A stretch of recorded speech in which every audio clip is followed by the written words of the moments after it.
Strategy সেই ব্যাপারে আলোচনা করে দেবো বলেছিলাম। তো জানো যে পেপার টু যেটা থাকবে, পেপার টুতে ইংলিশ পেপারটা থাকছে, অর্থাৎ এখানে তোমার হচ্ছে 50 নম্বর থাকবে, তাই তো? 50 মার্কস থাকবে, 1 ঘন্টা সময় দেওয়া থাকবে।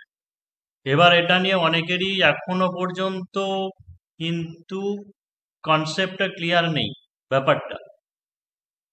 সেটা হচ্ছে রিপোর্ট রাইটিং 2020 সাল পর্যন্ত এসেছিল 15 নম্বর, অথবা থাকতো মানে দুটো দেওয়া থাকতো, যে কোনো একটা করতে হতো। প্রেসি রাইটিং আসতো 10 নম্বরের, 25 নম্বর হলো।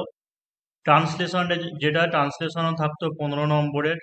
এবং এখানে অবশ্যই একটা প্যারাগ্রাফ দেওয়া থাকতো, প্রিভিয়াস মানে কোনো একটা নভেল, উপন্যাস বা কোনো ছোট গল্প হতে পারে সেইগুলোর। তাহলে 40 নম্বর হলো। আর গ্রামার পার্টে থাকতো 10 নম্বর, যেখানে বেশিরভাগটাই সিনোনিম, অ্যান্টোনিম বা হয়তো ইডিয়াম ফ্রেজ দিয়ে সেন্টেন্স তৈরি, এরকম ধরনের জিনিস এসেছিল। তো হঠাৎ করেই 2022 সাল বা তারপরে যে পরীক্ষা দুটো হয়েছে, ডব্লিউপি বা কেপিএসআই, সেখানে কিছুটা পরিবর্তন হয়েছে। কি পরিবর্তন? সেটা হচ্ছে এই যে রিপোর্ট রাইটিং দেওয়া আছে, রিপোর্ট রাইটিং এর সঙ্গে প্রেসি রাইটিং এটাকে ওয়ার করে দেওয়া ছিল, এবং এখানে 10 মার্কস দেওয়া ছিল। ট্রান্সলেশন, এখান থেকে যে প্যারাগ্রাফ থাকতো, প্যারাগ্রাফটাকে চেঞ্জ করে দিয়ে ওয়ান লাইনার মানে 10টা সেন্টেন্স থাকবে, প্রত্যেকটা যেটা 2 নম্বর করে থাকবে, 20 নম্বর। আর গ্রামারেও আছে 20 নম্বর। কিন্তু কোনটা রাইট ফরম্যাট বা কোনটা অনুযায়ী চলবে সেটা কেউ জানে না, কারণ সেরকম কোনো ভাগ করা নেই যে রিপোর্ট রাইটিং এ এত নম্বরই থাকবে, প্রেসি রাইটিং এ এত নম্বর থাকবে, নাকি রিপোর্ট বা প্রেসিস কম্পালসারি হবে, নাকি কম্পালসারি নাও হতে পারে, অল্টারনেট করে হয় রিপোর্ট দিতে পারে বা প্রেসি যে কোনো করতে পারো। সেটা কেউ জানে না, সেটা বলাও নেই, সেটা কেউ জানেও না, বলা নেই, বা যা কিছু করতে হতে পারে। সেই কারণের জন্য আমাদের এটুকু মনে রাখতে হবে, আমরা রিপোর্টও করব, প্রেসিও করব, ট্রান্সলেশনও শিখবো, তারপরে হচ্ছে গ্রামার পার্টের মধ্যে যা কিছু আছে, সিনোনিম, অ্যান্টোনিম যা কিছু আছে সবটাই করব। তো এ হচ্ছে 50 নম্বর, মানে 50 মার্কস আছে। এতে রিপোর্ট আছে, প্রেসি আছে, ট্রান্সলেশন আছে, গ্রামার আছে। এর বাইরে তোমাকে দেবে না, এটুকু ধরে রাখো। যে হঠাৎ করে হয়তো লেটার রাইটিং নেই, ঠিক আছে, এখানে রিপোর্টে বলা নেই, তবু হয়তো লেটার রাইটিং দিয়ে দিল তোমাকে, সেটা আশা করি কখনোই করবে না, ঠিক আছে? সেটা নিয়ে নিশ্চিন্ত থাকতে পারে, করবে না।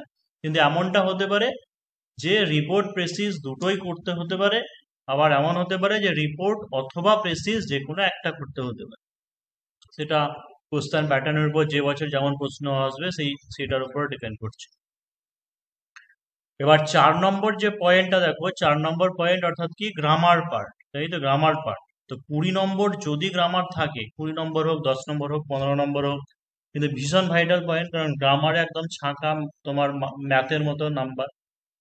এবার আর একটা ফেসিলিটি আমি কি পাচ্ছি, যদি 20 নম্বর থাকে তাহলে খুবই ভালো কথা, 20 নম্বর একদম ম্যাথের মতো তুমি নাম্বার পেয়ে যাচ্ছ। সেই সঙ্গে হচ্ছে গ্রামার পার্টটাকে যদি স্ট্রং করো, তাহলে এই যে 1, 2 নম্বর, 3 নম্বর দেওয়া আছে, মানে precis writing, report writing, translation, ওটাও তোমার স্ট্রং হবে। তো অ্যাকচুয়ালি গ্রামার পার্ট বা ট্রান্সলেশন, মানে ইংলিশের ক্ষেত্রে আমার মনে হয় যে গ্রামার পার্ট বা ট্রান্সলেশনটাই হচ্ছে পুরোটাই 50 মার্কস। কারণ সেন্টেন্স স্ট্রাকচার করা তুমি শিখবে, তবেই তো একটা রিপোর্ট বা একটা প্রেসিস বা একটা ট্রান্সলেশন তুমি তৈরি করতে পারো। তাই আমাদের যেটাকে জোর দিতে হবে বা যেখানে ফোকাস করতে হবে, সেটা হচ্ছে ট্রান্সলেশনের দিকে, মানে গ্রামার পার্ট বা সেই সঙ্গে হচ্ছে ট্রান্সলেশন পার্টটাকে।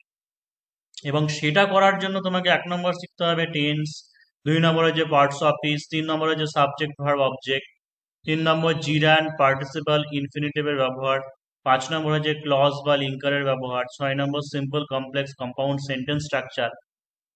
মোটামুটি 2, 3, 4, 5, 6 যেগুলো বললাম, এই জিনিসগুলো বেসিক্যালি তোমার সেন্টেন্স স্ট্রাকচার বা সেন্টেন্স ইমপ্রুভ করার জন্যই কাজে লাগছে। 1 নম্বরটাও অবশ্যই, 1 নম্বরটাও টেন্স তো বটে, টেন্স না শিখলে তো হবেই না।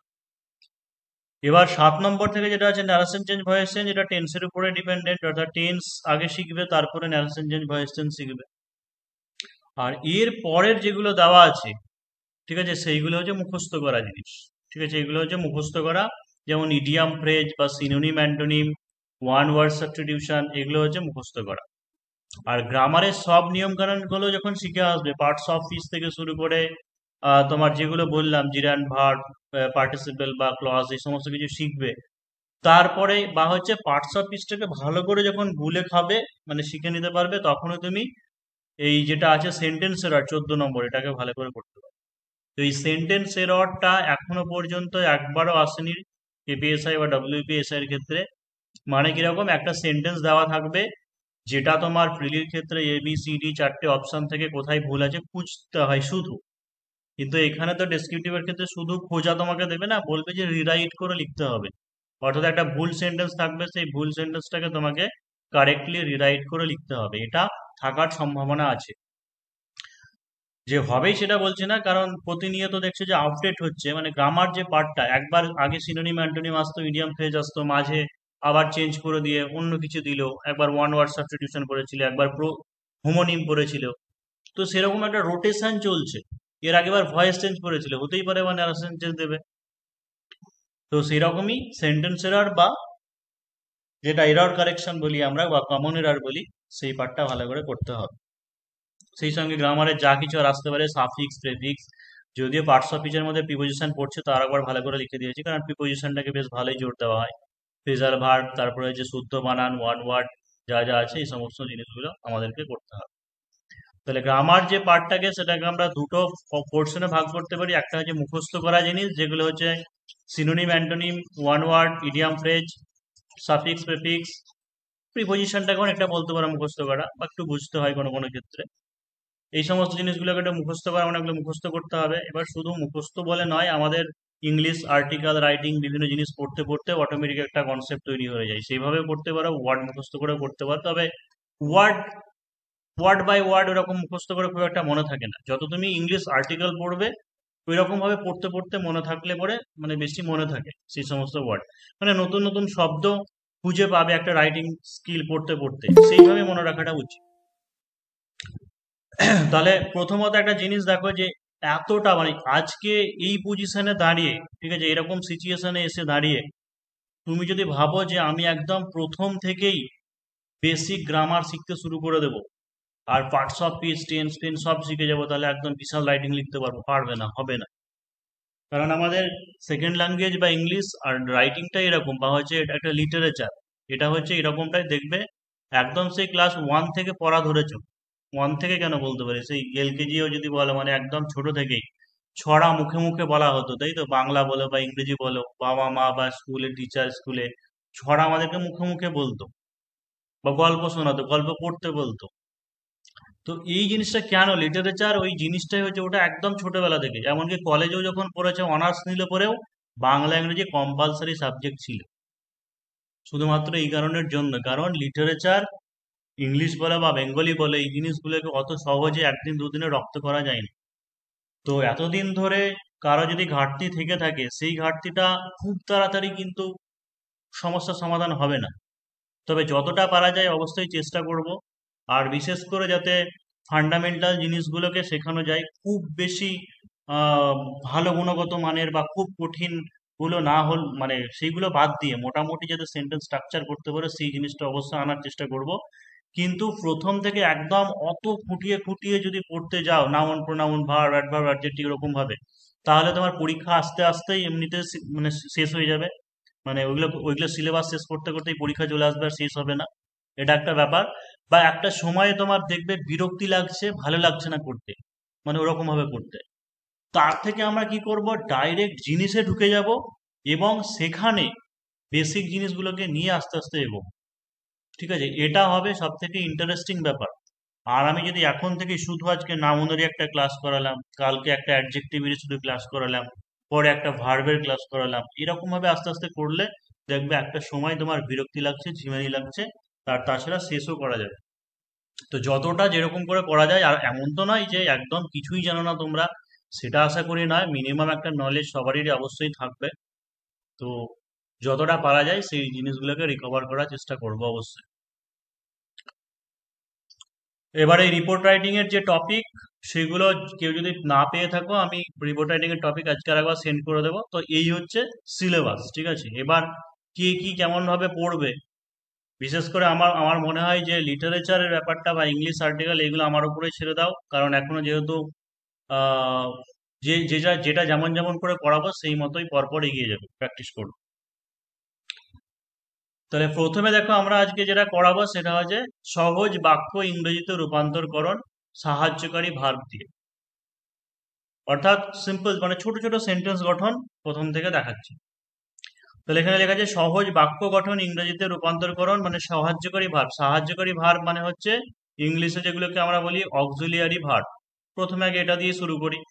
অক্সিলিয়ারি ভার্ব মানে কি সাহায্যকারী ভার্ব, যেমন হচ্ছে অ্যাম, ইজ, আর, এই তিনটে মানে হচ্ছে কি হয় বা হচ্ছে হই, তাই তো তিনটে মানেই। তারপরে হচ্ছে হ্যাভ বা হচ্ছে হ্যাজ, এটা মানে হচ্ছে আছে। হ্যাড, হ্যাড মানে হচ্ছে ছিল। ওয়াজ বা ওয়ার, এটা মানে হচ্ছে ছিলাম। মানে এইগুলো am, is, are, have, has, had, was, were, এইগুলোকে দিয়ে আগে প্রথমে আমরা শিখছি। তো প্রথম বাক্য যেটা আছে দেখো যে প্রতাপ বাবু ভীষণ অদ্ভুত মানুষ। আমি প্রথমে আগে কয়েকটা করিয়ে দিই, দিয়ে যদি তোমাদেরকে বলি যে এটা বলো তখন বলবে, ঠিক আছে? আর মাঝখান থেকে ডিস্টার্ব করলে সবাই চিৎকার করলে ঠিকঠাক হবে না। তা আমি আগে কয়েকটা বলে দিই, তারপরে তোমাদের জন্য অবশ্যই থাকবে প্র্যাকটিসের জন্য, বা তোমাদেরকে সুযোগ দেওয়া হবে বলতে। যে প্রথম বাক্য যেটা আছে প্রতাপবাবু ভীষণ অদ্ভুত মানুষ। তাহলে একটা জিনিস দেখো যে বাংলা ইংরেজির মধ্যে পার্থক্যটা কি, সেটা হচ্ছে আগে ছোট্ট করে আরেকবার বলে দিই যে সাবজেক্ট, প্রথমে একটা জিনিস চিনতে হবে একটা বাক্যের মধ্যে সাবজেক্ট। সাবজেক্ট মানে কি? সাবজেক্ট মানে হচ্ছে কর্তা, মানে কে দিয়ে প্রশ্ন করলে যে উত্তর পাওয়া যায় বা যে কাজটা করছে তাকে সাবজেক্ট বলা হয়। আর ভার্ব মানে তো ক্রিয়াপদ, জানো। আর অবজেক্ট, যেটা অবজেক্টের বাংলা হচ্ছে কি? কর্ম। আগে এই জিনিসটা ভালো করে আমাদের চিনতে হবে, অবজেক্টের বাংলা হচ্ছে কর্ম, অর্থাৎ কি বা কাকে দিয়ে প্রশ্ন করলে যে উত্তর পাওয়া যায় সেটাকে বলা হচ্ছে অবজেক্ট। তাহলে একটা সেন্টেন্সে সাবজেক্ট নাও থাকতে পারে, অবজেক্ট নাও থাকতে পারে, কিন্তু ইংলিশের ক্ষেত্রে এইটুকু জানবে ভার্ব মাস্ট। ইংলিশে ভার্ব মাস্ট মানে ইংলিশে ভার্ব থাকবে, কিন্তু বাংলায় কি হচ্ছে যে বাংলাতে ক্রিয়াপদ সেটা উহ্য থাকতে পারে। ইংলিশ বাংলার মধ্যে এটাই পার্থক্য যে ইংলিশে ভার্ব মাস্ট, কিন্তু বাংলায় ভার্ব বা ক্রিয়াপদ উহ্য থাকতে পারে। যেমন এখানেই দেখো যে প্রতাপবাবু ভীষণ অদ্ভুত মানুষ, তার মানে এখানে ক্রিয়াপদ কোনটা উহ্য আছে? সেটা হচ্ছে হয়, যে প্রতাপবাবু হয় ভীষণ অদ্ভুত মানুষ, কিন্তু বাংলায় হয় কথাটাকে লেখা হয় না, প্রতাপবাবু ভীষণ অদ্ভুত মানুষ। এই জায়গাতেই তোমাকে ভার্বটাকে নিয়ে আসতে হবে, অক্সিলারি ভার্বটা। তাহলে বাংলায় বলেছে প্রতাপ বাবু, প্রতাপ বাবুও লিখতে পারো, বা যখন এখানে সম্মান দিয়ে বলছে সেই কারণের জন্য মিস্টার লিখতে পারো, যে মিস্টার প্রতাপ। এটা হয়ে গেলে সাবজেক্ট। তারপরে ভার্ব কোনটা? হয়, তার মানে হচ্ছে ইজ। তাহলে মিস্টার প্রতাপ ইজ। এবার দেখো ভীষণ, ভেরি লাগাতে পারো। অদ্ভুত মানুষ, অদ্ভুত দুটো লাগাতে পারো, একটা হচ্ছে আমরা অড পার্সন বলি, তাই তো, অড, ঠিক কেমন অড টাইপের বলি, সেটা বলতে পারো। বা একটা হচ্ছে কুইয়ার, কিউ ডবল ই আর, কুইয়ার মানে হচ্ছে অদ্ভুত। তাহলে mister Pratap is a very odd person, বা হচ্ছে কুইয়ার পার্সন, বা কুইয়ার ম্যানও বলতে পারো, বা কুইয়ার পার্সন বলতে পারো। আর যদি অড লাগাও তাহলে সেই ক্ষেত্রে সেটা অডও বলতে পারো, অসুবিধা নেই। Mister Pratap is a very queer person. Next দেখো যে আমি খুব চাপা স্বভাবের। আমি খুব চাপা স্বভাবের, তার মানেই কি? এখানে বাংলা দেখো যে বাংলা সবসময় যেভাবে দেওয়া আছে, যে টাইপের, তোমাকে সেইভাবেই লিখতে হবে, এটা কোনো ব্যাপার নয়। যে আমি খুব চাপা স্বভাবের, এটাকে আমি আমার মনের মতো করে সাজিয়ে নিতে পারি। যদি আমি বলি যে আমি খুব চাপা, কোনো কি অসুবিধা হবে? যে আমি খুব চাপা, এই চাপা মানে কি? চাপা মানে হচ্ছে যারা কম কথা বলে, অর্থাৎ বাংলা একটা ভালো আছে চাপা কথার অর্থ, সেটা হচ্ছে মৌন, ঠিক আছে, বা হচ্ছে এটাকে বলা হয় মৌন। তাহলে কি হয়েছে যে আই অ্যাম, আমি হই, তার মানে এই জায়গাতে ভার্ব কি উহ্য আছে আমাদের? সেটা হচ্ছে হই, আই অ্যাম। তাহলে হচ্ছে আই অ্যাম ভেরি চাপা। কি হতে পারে? রিজার্ভ বলি আমরা, R E S E R V E D, reserve. Reserve মানে হচ্ছে চাপা, বা একটা ট্যাকিটুর্ন হয়, সেটাও বলা চলে।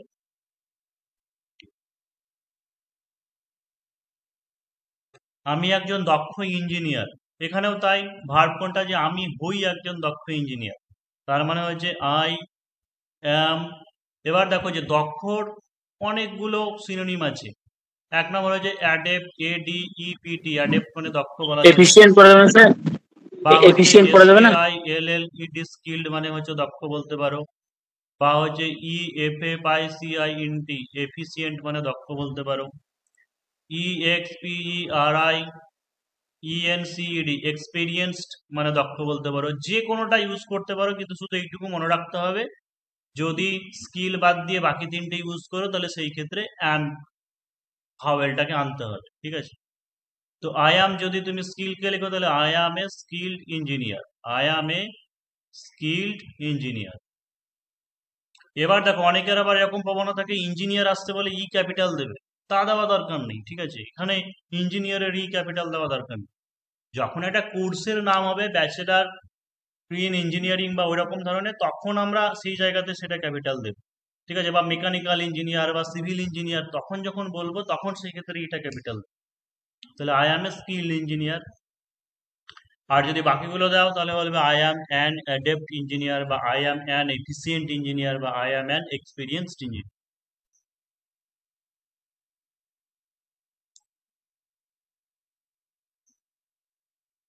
ঠিক আছে, বলো লোকটি একজন অসভ্য। অবশ্যই একদম হবে। তো দেখে নাও যে অসভ্য, দ্য ম্যান ইজ আনসিভিলাইজড। হ্যাঁ, অসভ্যর আর কি কি হতে পারে দেখো, যে আনসিভিলাইজড মানে হচ্ছে অসভ্য, বা আর বলতে পারো যে বারবেরিয়ান মানে হচ্ছে অসভ্য, বা ডিবচ, বা হচ্ছে ভালগার।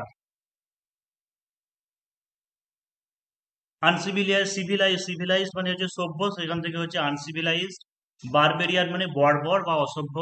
ডিবচ মানে হচ্ছে নোংরা বা লম্পট চরিত্রহীন টাইপের, সেটাকেও বলা যেতে পারে। বা হচ্ছে VALGAR, ভালগার। তো এতগুলো এগুলো সিনোনিমও হয়ে গেল, সেই সঙ্গে তোমাদের জানা। তাহলে দ্য ম্যান ইজ, লোকটি হয়, লোকটি হয় তার মানে কি, লোকটি এখানে হয়টা উজ্জ্ব আছে। The man is barbarian, the man is barbarian বা হচ্ছে আনসিভিলাইজড।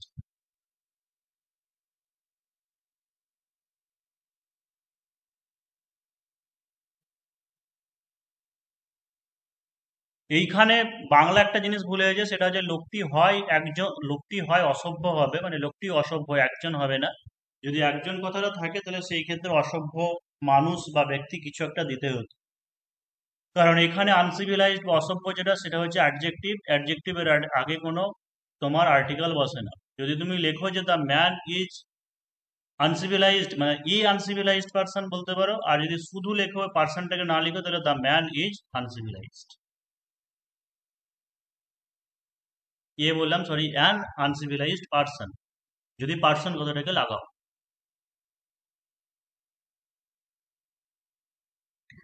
কৃষি ভারতের জাতীয় আয়ের একটি বড় উৎস।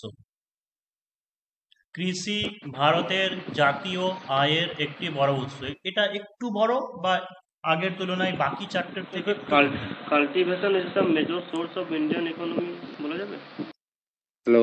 তাহলে দেখো যে এখানে আমরা সাজাবো কিভাবে, সেটা হচ্ছে কৃষি, তাই তো? কৃষি যেটা ভার বোঝা হচ্ছে সেটা হচ্ছে হয়, তার মানে কৃষি হয় একটা বড় উৎস। কৃষি হয়, তারপরে চলে যাব একটি বড় উৎস, ভারতের জাতীয় আয়, ভারতের জাতীয় আয়। তাহলে সাবজেক্ট হচ্ছে এগ্রিকালচার, এগ্রিকালচার, কৃষি হয়, ইজ একটা বড় উৎস, তাহলে এগ্রিকালচার ইজ এ মেজর। এখানে বড় বলতে এই জায়গাতে বিগ কথাটা, বিগ মানে কি, ধরো কোনো একটা গাছের কথা বলছে বা বড়, সেই ক্ষেত্রে আমরা বিগ কথাটা ইউজ করি। এখানে একটা বেশিরভাগটা, মানে বেশিরভাগ একটা পোর্শন, মানে একটা অংশ বলছে, পার্ট বলছে, সেটা মেজর লিখছি। যে agriculture is a major source, major source মানে কৃষি হয় একটা বড় উৎস, কিসের? জাতীয় আয়ের। তাহলে হচ্ছে যে অফ ন্যাশনাল ইনকাম, জাতীয় আয়, জাতীয় আয় মানে হচ্ছে national income, national income of India. বা এটাকে দেখো যে কি আছে, যে ভারতের জাতীয় আয়ের, মানে বাংলায় দেওয়া আছে ভারতের জাতীয় আয়ের। তুমি যখন অফ দিয়ে সেন্টেন্সটাকে তৈরি করবে তখন পিছিয়ে যাবে, পিছিয়ে যাবে মানে যে ভারতটা আগে দেওয়া আছে, জাতীয়বাহীটা পরে দেওয়া আছে। এই ক্ষেত্রে কি হলো, ইংরেজিতে জাতীয়বাহীটা আগে চলে এলো, মানে source of national income of India. আর যদি তুমি এটাকে অ্যাপোস্ট্রফি দিয়ে লিখো তাহলে কি করবে, source of India's national income, সেটাও করতে পারো।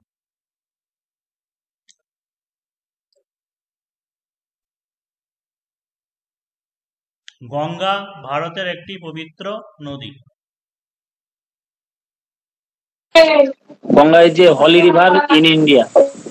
Ganga is the purest river in India. পাহাড় পর্বত The Ganga নদী, is a ধর্মগ্রন্থ যেগুলো থাকবে সেগুলোর আগে অবশ্যই আর্টিকেল বসাবে। তাহলে হচ্ছে দা গঙ্গা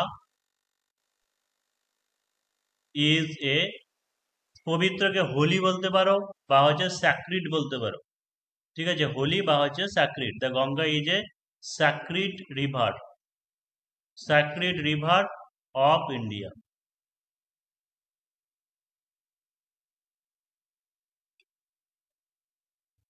গীতা হিন্দুদের পবিত্র ধর্মগ্রন্থ, তার মানে কি গীতা হয় হিন্দুদের পবিত্র ধর্মগ্রন্থ। তাহলে এই যে এইগুলোর ক্ষেত্রে দেখো যে একটা ধর্মগ্রন্থ, ঠিক আছে, বা রামায়ণ মহাভারত মহাকাব্য যা কিছু বলুক, এইগুলোর ক্ষেত্রে ফার্স্টটা ক্যাপিটাল হবে, হিমালয় পর্বত গঙ্গা এইগুলোর প্রথমগুলো ক্যাপিটাল হবে। তাহলে the Gita is a holy বা হচ্ছে স্যাক্রিড বুক অফ হিন্দু, এখানে হিন্দু একটা জাতিকে বোঝাচ্ছে, ইস্টা capital, Hindu religion.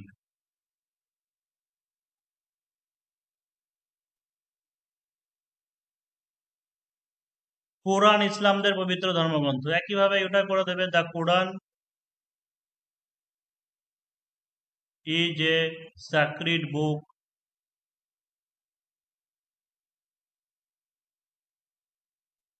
Of Islam religion.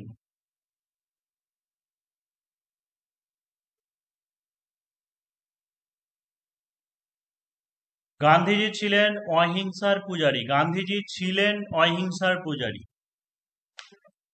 তাহলে এখানে আমাদের কোন কোন অক্সিলারি ভার্বটা নিয়ে আসতে হবে, এখানে ওয়াজ, পাস্টে বলা আছে, তাহলে হচ্ছে ওয়াজ, গান্ধীজি ছিলেন।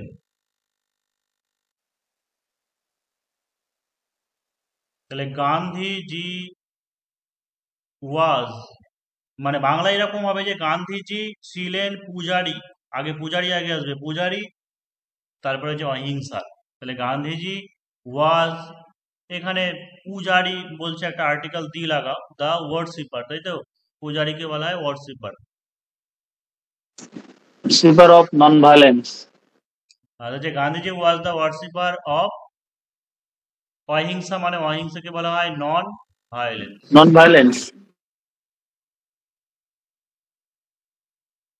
আমাদের একটি লৌহ শিল্প আছে, অর্থাৎ এখানে যে অক্সিলারি ভার্বটা নিয়ে আসতে হবে সেটা হচ্ছে হ্যাভ হ্যাজ।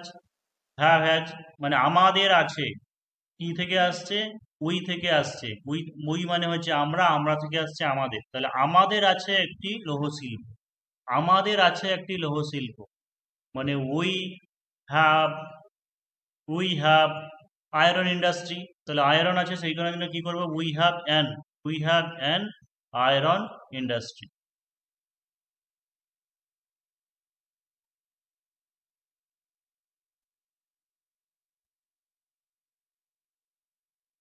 রোহিতের কম্পিউটারের পাশাপাশি একটি ল্যাপটপ আছে, তার মানে রোহিতের আছে, কি হবে, রোহিতের আছে, এইটুকু আগে হবে, মানে কি রোহিতের আছে কি, Rohit has. Rohit has a computer, Rohit has a computer.